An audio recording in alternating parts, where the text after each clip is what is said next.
4 bilhões de reais. Esse é o valor das indenizações que o Ministério Público Federal e a Defensoria Pública do Estado do Amazonas pedem pela histórica crise de desabastecimento de oxigênio em Manaus. A falta do insumo levou dezenas de pessoas à morte na segunda onda de infecções pela Covid-19. Nira e Leia lembram com muitas saudades das irmãs Deina e Luciene. Elas morreram durante a segunda onda da pandemia da Covid-19 no Amazonas. Ambas eram da área da saúde e estavam na linha de frente. Quando a Luciene, que a gente chamava ela de Lia, ela foi para a UTI, ela foi entubada.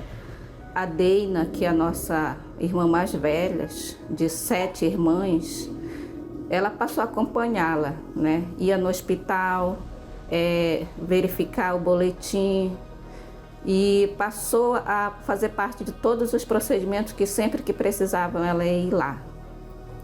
E nesse vai e vem, ela pegou o vírus. Deina ainda concedeu entrevista ao interesse público dias antes de falecer. Na ocasião, ela compartilhou as dificuldades enfrentadas para acessar serviços básicos como água e luz durante a pandemia. E chegando pessoas, toda hora chegando pessoas, eu lembro como se era uma sirene, alguma coisa, barulho de ambulância, toda hora. E cada vez que a noite ia chegando e a situação ia só se agravando. Não tinha mais espaço no corredor. No dia 14 de janeiro de 2021, profissionais da saúde e familiares de pacientes saíram dos hospitais em desespero. Por dias, as unidades enfrentaram escassez severa de oxigênio.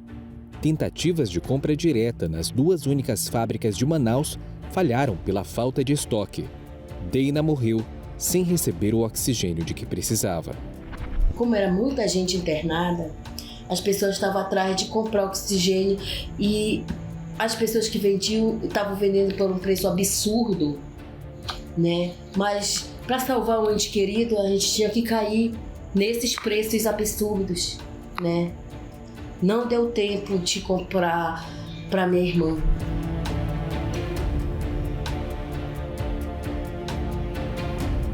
O governo do Amazonas recebeu 2 alertas para alterar o contrato com a fornecedora de oxigênio White Martins e garantir oferta adequada durante o aumento da demanda na pandemia.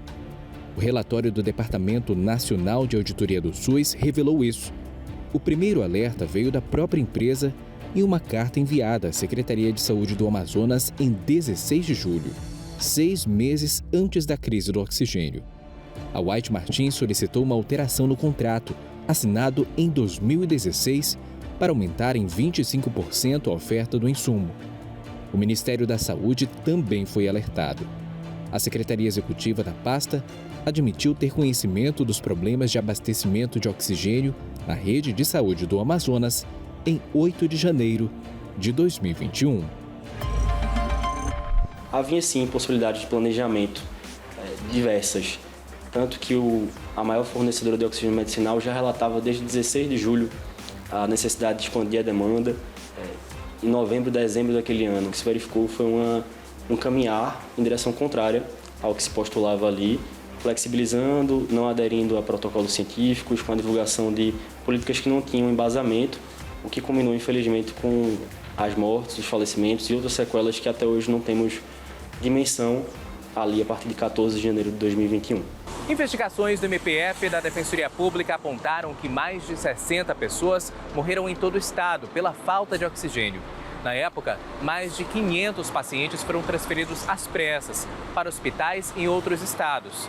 Até hoje, ninguém foi responsabilizado pelo episódio mais triste na história do Amazonas. O MPF pediu à Justiça Federal a condenação da União e dos governos estadual e municipal do Amazonas e de Manaus ao pagamento de 4 bilhões de reais por danos relacionados à crise de oxigênio, além do reconhecimento imediato da responsabilidade e pedido de desculpas. Razão pela qual o Ministério Público Federal, a Defensoria Pública do Estado do Amazonas, formulam, além dos pedidos de condenação em danos morais coletivos, danos sociais, e danos individuais homogêneos, com uma série de medidas de justiça de transição, formulação de uma audiência pública, a elaboração de mecanismos relacionados à proteção e à preservação da memória, e que com isso a gente postula uma reparação desses dados. A agência transfusional do Hospital e Pronto-Socorro Platão Araújo, onde Luciene trabalhava e veio a falecer, recebeu o nome dela em sua homenagem. Na despedida da bioquímica, muita emoção entre os colegas.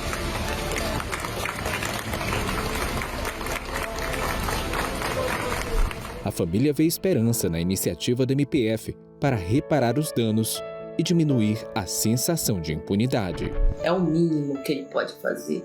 Não vai trazer aquelas pessoas de volta, mas é o mínimo que eles podem fazer pelas pessoas que se foram por negligência deles. Não falo só pelas minhas irmãs.